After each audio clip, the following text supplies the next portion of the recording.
it's Chris here. One question we get asked all the time is what indicator should I choose for my fishing?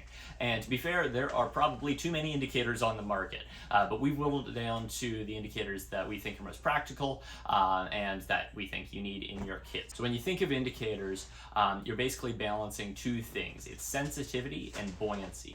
So the more buoyant that something is, obviously, the more weight it can suspend, the less easily you're going to sink it with too much split shot or something like that, the easier it's going to be to see as well. However, more buoyant also means that's harder for the fish to pull under and therefore less sensitive.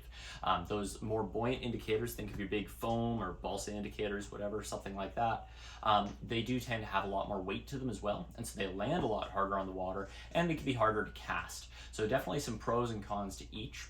And so what I do is I would choose two of your favorite indicators, one more buoyant and one less buoyant. So your more buoyant options, as mentioned, are usually foam, or sometimes you see balsa or other hard materials, but foam is kind of the go-to. We carry the Oros and the Airlocks. We both love both of them. They kind of serve the same purpose, so choose your favorite. The Oros are super simple in that they just unscrew into two halves, and then you slide your line through one of these slits there and seal them back up. The airlock is essentially the same, except that has a nut on the top that you would unscrew and then do the same process with. Our finding is the airlocks actually do hold on fine tippet, maybe a little bit more solid.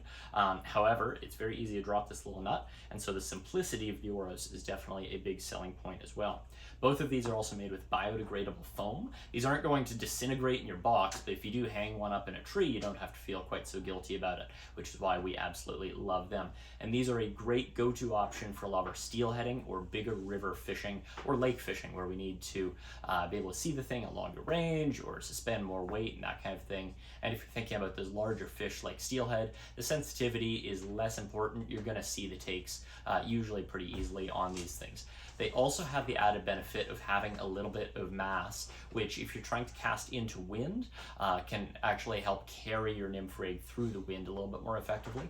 And if you're trying to cast these on a mono rig, like a Euro nymphing rig, that mass will help you actually cast them a little ways too. So definitely some good selling points for the more buoyant options in the Oros and the airlock indicators here. However, as mentioned, their added mass and added buoyancy can be a hindrance as well. So if you're fishing in really skinny water for, say, trout, that thing landing splats down pretty loud and it can spook fish. It's also heavier to cast, so harder to cast on lighter rods, and as mentioned, less buoyant, and that's where yarn indicators come in. So we carry two brands. There's the Loon Tip Toppers, super easy. There's just an O-ring at the bottom. You treat that like a loop-to-loop connection. You loop your tippet through and around, and it's in place. That's rubber O-ring, so it holds very, very well. And these are really simple, really easy to use. And then the other option would be your New Zealand indicators, which are probably our best seller around here. They're amazing in that they are finely adjustable. So with New Zealand, you can choose the amount of yarn that you want to create your indicator with, and you can trim it to your needs as well to make it more or less buoyant and sensitive. So two amazing options there, very easy to use, all four of these indicators. I'd recommend that you have one of each for each, or one of each style for each style of fishing when needed. Hope that helps you. See you on the river.